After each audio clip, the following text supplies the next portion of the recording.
Oh, it's sideways. Okay, whatever. It's a black screen. Okay, anyways. Yeah, let's see. Chapter 16 is not that bad in terms of length. It is a big breath of relief because, good lord, all the past chapters have been 28 pages long. This one is, if I can count, it is 19 pages long. So I can probably read at least 11 pages right now because I have to eat dinner. And the rest should only take me like 15 minutes. So if I'm not busy after I do the rest of my homework, I will. But if not, I'll do it tomorrow. But I'll try to do it tonight. Okay, let me just take a second.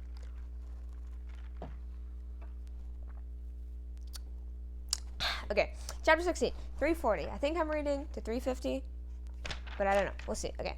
At the dawn of the Republic, slavery faced an uncertain future. Touched by revolutionary idealism, some Southern leaders, including Thomas Jefferson, were talking openly of freeing their slaves. Others predicted that the iron logic of economics would eventually expose slavery's unprofitability, speeding its demise. But the introduction of Eli Whitney's cotton gin in 1793 scrambled all those predictions. Whitney's invention made possible the wide-scale cultivation of short staple cotton. The white fiber rapidly became the dominant southern crop, eclipsing tobacco, rice, and sugar. The explosion of cotton cultivation created an insatiable demand for new fields to plant and new labor to work them. The slave was chained to the gin and the planter to the slave. As the 19th century opened, the reinvigoration of southern slavery carried fateful implications for blacks and whites alike and threatened the survival of the nation itself. Cotton is king. As time passed, the Cotton Kingdom developed into a huge agricultural factory, pouring out avalanches of the fluffy fiber. Quick profits drew planters to the loamy bottomlands of the Gulf states, as long as the soil was still vigorous. The yield was bountiful and the rewards were high. Caught up in an economic spiral, the planters bought more slaves and land to grow more cotton, so as to buy still more slaves and land. Northern shippers reaped a large part of the profits from the cotton trade. They would load bulging bales of cotton at southern ports, transport them to England, sell their fleecy cargo for pounds sterling, and buy needed manufactured goods for sale in the United States. To a large degree, the prosperity of both North and South, and of England too, rested on the bent backs of enslaved bondsmen. So did the young nation's growing wealth. Cotton accounted for half the value of all American exports after 1840, and export earnings provided much of the capital that stoked the Republic's economic growth. The American South produced more than half of the entire world's supply of cotton, a fact that held foreign nations in partial bondage. Britain was then the leading industrial power. Its most important single manufacture in the 1850s was the cotton cloth, from which about one-fifth of its population, directly or indirectly, drew its livelihood. About 75% of this precious supply of fiber came from the white-carpeted acres of the South. Southern leaders were fully aware that Britain was tied to them by cotton threads, and this dependence gave them a heady sense of power. In their eyes, cotton was king, the gin was his throne, and the black bondsmen were his vassals. If war should ever break out between North and South, northern warships would presumably cut off the outflow of cotton. Fiber-farmers' British factories would then close their gates, starving mobs would force the London government to break the blockade, and the South would triumph. Cotton appeared to be a powerful monarch indeed. Before the Civil War, the South was in some respects not so much a democracy as an oligarchy, or a government by the few, in this case heavily influenced by a planter aristocracy.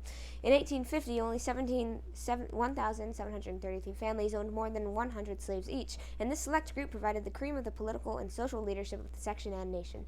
Here was the mint-julep south of the tall-columned and white-painted plantation mansion, the Big House, where dwelt the cottonocracy.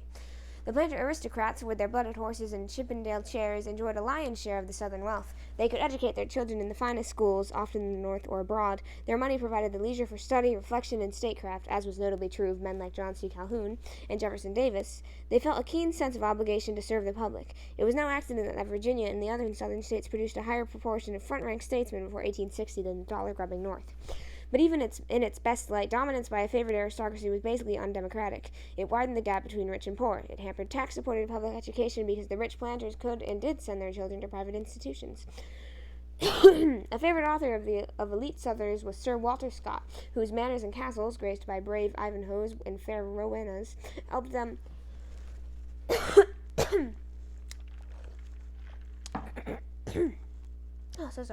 idealize a feudal society, even when many of their economic activities were so undeniably capitalistic.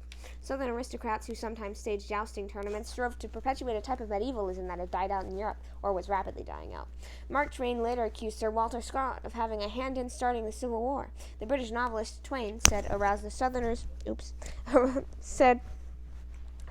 aroused the Southerners to fight for a decaying social structure, a sham civilization. The plantation system also shaped the lives of the Southern women. The mistress of a great plantation commanded a sizable household staff of mostly female slaves. She gave daily orders to cooks, maids, seamstresses, laundresses, and body servants. Relationships between mistresses and slaves ranged from affectionate to atrocious. Some mistresses showed tender regard for their bondswomen, and some enslaved women took pride in their status as members of the household. But slavery strained even the bonds of womanhood. Virtually no slaveholding women believed in abolition, and relatively few protested when the husbands and children of their slaves were sold. One plantation mistress harbored a special affection for her slave Annika, but noted in her diary that I whipped Annika for insolence. Slaves of the slave system. Unhappily, the Moonlight and Magnolia tradition concealed much that was worrisome, distasteful, and sordid. Plantation agriculture was wasteful, largely because King Cotton and his money-hungry subjects despoiled the good earth. Quick profits led to excessive cultivation, or land butchery, which in turn caused a heavy leakage of population to the west and northwest. The economic structure of the South became increasingly monopolistic. As the land wore thin, many small farmers sold their holdings to more prosperous neighbors and went north or west. The big got bigger and the small smaller. When the Civil War finally erupted, a large percentage of southern farms had passed from the hands of the families that had originally cleared them. Another cancer in the bosom of the South was the financial instability of the plantation system. The temptation to overspeculate in land and slaves caused many planters, including Andrew Jackson in his later years, to plunge in beyond their depth. Although the enslaved blacks might, in extreme cases, be fed for as little as 10 cents a day, there were other expenses. The slaves represented a heavy investment of capital, perhaps $1,200 each in the case of prime field hands, and they might deliberately injure themselves or run away. An entire slave quarter might be wiped out by disease or even by lightning, as happened in one instance to 20 ill-fated blacks. Dominance by King Cotton likewise led to a dangerous dependence on one-crop economy, whose price level was at the mercy of world conditions. The whole system discouraged a healthy diversification of agriculture, and particularly of manufacturing. Southern planters resented watching the North grow fat at their expense. They were pained by the heavy outward flow of commissions and interest to northern middlemen, bankers, agents, and shippers. Staunch sons of daughters of the South, especially by the 1850s, deplored the fact that when born they were wrapped in Yankee-made swaddling clothes, and that they spent the rest of their lives in servitude to Yankee manufacturing. When they died, they were laid in coffins held together with Yankee nails, and were buried in graves dug with Yankee shovels. The South furnished the corpse in the hole in the ground. Whew. Sorry, I was out of breath. The Cotton Kingdom also repelled large-scale European immigration, which added so richly to the manpower and wealth of the North. In 1860, only 4.4% of the southern population was foreign-born, as compared with 18.7% for the North. German and Irish immigration to the South was generally discouraged by the competition of slave labor, by the high cost of fertile land, and by European ignorance of cotton growing. The diverting of non-British immigration to the North caused the white South to become the most Anglo-Saxon section of the nation. The white majority. Only a handful of southern whites lived in Grecian pillared mansions. Below those 1,733 families in the 1850 who owed 100 or more slaves were the less wealthy slave owners. They totaled in 1850 some 345,000 families, representing about 1,725,000 white persons. Over two-thirds of these families, 255,268 in all, owed fewer than 10 slaves each. All told, only about one-fourth of the white Southerners owned slaves or belonged to a slave-owning family. The smaller slave owners did not own a majority of the slaves, but they made up a majority of the masters. These lesser masters were typically small farmers. With the striking exception that their households contained a slave or two, or perhaps an entire slave family, the style of their lives probably resembled that of small farmers in the North more than it did that of the southern planter aristocracy. They lived in modest farmhouses and sweated beside their bondsmen in the cotton fields, laboring callous for callous just as hard as their slaves. Beneath the slave owners on the population pyramid was the great body of whites who owned no slaves at all. By 1860, their numbers had swelled to 6,120,825, 3/4 of all southern whites. Shouldered off the richest bottomlands by the mighty planters, they scratched a simple living from the thinner soils of the back country and the mountain valleys. To them, the riches of the Cotton Kingdom were a distant dream, and they often sneered at the lordly pretensions of the cotton snobocracy. These red-necked farmers participated in the market economy scarcely at all. As subsistent farmers, they raised corn and hogs, not cotton, and often... sorry, I got a tonsil stone. That's gross. Let me put that to the side. Gross, bro. Ugh. Anyways,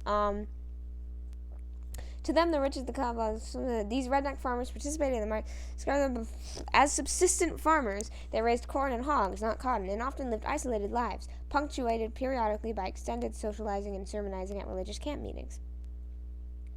Some of the least prosperous non-slaveholding whites were scorned even by slaves as poor white trash. Known also as hillbillies, crackers, or clay eaters, they were often described as listless, shiftless, and misshapen. Later investigations have revealed that many of them were not simply lazy, but sick, suffering from malnutrition and parasites, especially hookworm. All these whites without slaves had no direct economic stake in the preservation of slavery, yet they were among the stoutest defenders of the slave system. Why? The answer is not far to seek. They curled on the stick ever dangling before their eyes was the hope of buying a slave or two and of parlaying their paltry holdings into riches, all in accord with the American dream of upward social mobility. They also took fierce pride in their presumed racial superiority, which would be watered down if the enslaved blacks were freed. Many of the poorer whites were hardly better off economically than the slaves. Some, indeed, were not so well off. But even the most wretched whites could take perverse comfort from the knowledge that they outranked someone in status, the still more wretched African-American slave. Thus did the logic of economics join with the illogic of racism in buttressing the slave system. In a special category among white Southerners were the mountain whites, more or less marooned in the valleys of the Appalachian Range that stretched from western Virginia to northern Georgia and Alabama. Civilization had largely passed them by, and they still lived under Spartan frontier conditions. They were a kind of living ancestry, for some of them retained Elizabethan speech forms and habits that had long since died out in Britain. As independent small farmers, hundreds of miles distant from the heart of the Cotton Kingdom and rarely if ever in sight of a slave, these mountain whites had little in common with the whites of the flatlands. Many of them, including future President Andrew Johnson of Tennessee, hated both the haughty planters and their gangs of blacks. They looked upon the impending strife between North and South as a rich man's war, but a poor man's fight. When the war came, the tough-fibered mountain whites constituted a vitally important peninsula of unionism jutting down into the secessionist Southern Sea. My God. They ultimately played a significant role in crippling the Confederacy. Their attachment to the Union Party of Abraham Lincoln was such that for generations after the Civil War, the only concentrated Republican strength in the solid South was to be found in the Southern Highlands.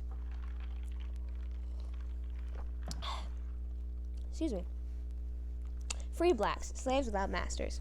Precarious in the extreme was the standing of the South's free blacks, who numbered about 250,000 by 1860. In the Upper South, the free black population traced its origins to a wavelet of emancipation inspired by the idealism of revolutionary days. In the deeper South, many free blacks were mulattoes, usually the emancipated children of a white planter and his black mistress. Throughout the South were some free blacks who had purchased their freedom with earnings from labor after hours. Many free blacks owned property, especially in New Orleans, where a sizable mulatto community prospered. Some, such as William T. Johnson, the barber of Natchez, even owned slaves. He was the master of 15 bondsmen. His diary records that in June 1848 he flogged 2 slaves and a mule. The free blacks in the South were a kind of third race. They were prohibited from working in certain occupations and forbidden from testifying against whites in courts. They were always vulnerable to being hijacked back into slavery by unscrupulous slave traders. As free men and women, they were walking examples of what might be achieved by emancipation, and hence were resented and detested by defenders of the slave system. Free blacks were also unpopular in the North, where about another 250,000 of them lived. Several states forbade their entrance, most denied them the right to vote, and some barred blacks from public schools. In 1835, New Hampshire farmers hitched their oxen to a small schoolhouse that had dared to enroll 14 black children and dragged it into a swamp. Northern blacks were especially hated by pick-and-shovel Irish immigrants, with whom they competed for menial jobs. Much of the agitation in the North against the spread of slavery into the new territories in the 1840s and 1850s grew out of racial prejudice, not humanitarian idealism. Anti-black feeling was in fact frequently stronger in the North than in the South. The gifted and eloquent former slave Frederick Douglass, an abolitionist and self-educated orator of rare power, was several times mobbed and beaten by Northern rowdies. It was sometimes observed that the white Southerners, who were often suckled and reared by black nurses, liked the black as an individual but despised the race. The white Northerner, on the other hand, often professed to like the race but disliked individual blacks. Plantation slavery. In society's basement in the South of 1860 were nearly 4 million black human chattels. I don't know. Their numbers had quadrupled since the dawn of the century, as the booming cotton economy created a seemingly unquenchable demand for slave labor. Legal importation of African slaves into America ended in 1808, when Congress outlawed slave imports. Britain had abolished the slave trade, but not slavery itself, in 1807, a milestone in the continuing struggle to establish human rights as a principle of international law. In the decades thereafter, the Royal Navy's West Africa Squadron seized hundreds of slave ships and freed thousands of grateful captives. Yet despite the effort, as many as 3 million enslaved Africans were shipped shipped to Brazil and the West Indies in the several decades after 1807. In the United States, the price of black ivory was so high in the years before the Civil War that uncounted thousands of blacks were smuggled into the South, despite the death penalty for slavers. Although several states slave traders were captured, Southern juries repeatedly acquitted them. Only one slave trader, M.P. Gordon, was ever executed, and this took place in New York in 1862, the second year of the Civil War. Ironically, the suppression of the international slave trade fostered the growth of a vigorous internal slave trade, as upper South states like Virginia became major sources of supply for the booming cotton economy of the Deep South.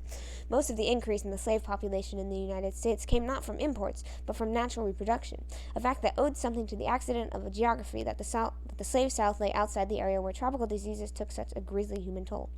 The natural reproduction of enslaved African Americans also distinguished North American slavery from slavery in more southerly New World societies, and implied much about the tenor of the slave regime and the conditions of family life under slavery in the United States.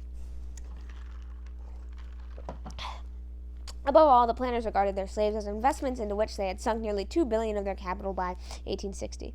Slaves were the primary form of wealth in the South, and as such they were cared for, as any asset is cared for by a prudent capitalist. Accordingly, they were sometimes, though by no means always, spared dangerous work, like putting a roof on a house.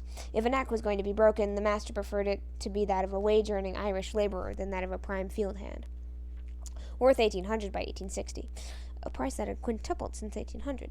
Tunnel blasting and swamp draining were often consigned to itinerant gangs of expendable Irishmen because those perilous tasks were death on N-words and mules. Slavery was profitable for the great planters, though it hobbled the economic development of the region as a whole. The profits from the cotton boom sucked ever more slaves from the upper to the lower South, so that by 1860 the Deep South states of South Carolina, Florida, Mississippi, Alabama, and Louisiana each had a majority of, or near majority, of blacks and accounted for about half of all slaves in the South.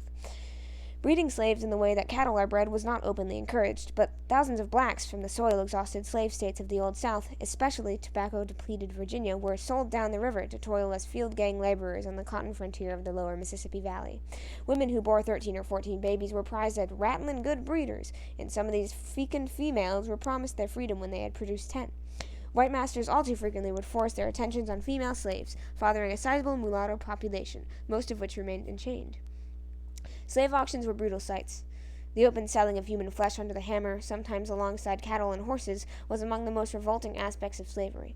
On the auction block, families separated with distressing frequency were separated with a distressing frequency, usually for economic reasons such as bankruptcy or the division of property among heirs. The sundering of families in this fashion was perhaps slavery's greatest psychological horror. Abolitionists decreed the practice, and Harriet Beecher Stowe seized on the emotional power of this theme by putting it at the heart of the plot of her acclaimed 1852 novel, Uncle Tom's Cabin.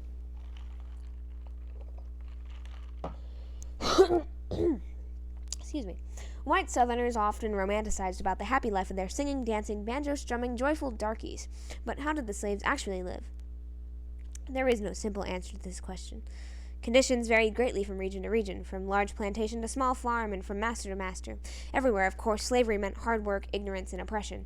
The slaves, both men and women, usually toiled from dawn to dusk in the fields under the watchful eyes and ready whip hand of a white overseer or black driver. They had no civil or political rights other than minimal protection from arbitrary murder or unusually cruel punishment. Some states offered further protection, such as banning the sale of a child under the age of 10 away from his or her mother, but all such laws were difficult to enforce, since slaves were forbidden to testify in court or even to have their marriages legally recognized. Floggings were common, for the whip was the substitute for the wage incentive system and the most visible symbol of the planter's mastery. Strong-willed slaves were sometimes sent to breakers, whose technique consisted mostly in lavish laying of the lash. As an abolitionist song in the 1850s lamented, "Tonight the bondman Lord is bleeding in his chains, and loud the falling lash is heard on Carolina's plains." But savage beatings made sullen laborers, and lash marks hurt resale values. There are, to be sure, sadistic monsters in any population, and the planter class contained its share, but the typical planter had too much of his own prosperity riding on the backs of his slaves. Got it. Sorry, my mom just told me dinner was ready. But the typical planter had too much of his own prosperity riding on the backs of his slaves to beat them bloody on a regular basis. By 1860, most slaves were concentrated in the black belt of the Deep South that stretched from South Carolina and Georgia into the new southwest states of Alabama, Mississippi, and Louisiana. This was the region of the southern frontier into which the explosively growing cotton kingdom had burst in a few short decades. As on all frontiers, life was often rough and raw, and in general, the lot of the slave was harder here than in the more settled areas of the Old South. A majority of blacks lived on larger plantations that harbored communities of 20 or more slaves. In some counties of the Deep South, especially along the lower Mississippi River, blacks accounted for more than 75% of the population. There, the family life of slaves tended to be relatively stable, and a distinctive African American slave culture developed. Forced separations of spouses, parents, and children were evidently more common on smaller plantations and in the Upper South. Slave marriage vows sometimes proclaimed, "Until death or distance do you part." With impressive resilience, blacks managed to sustain family life in slavery, and most slaves were raised in stable two-parent households.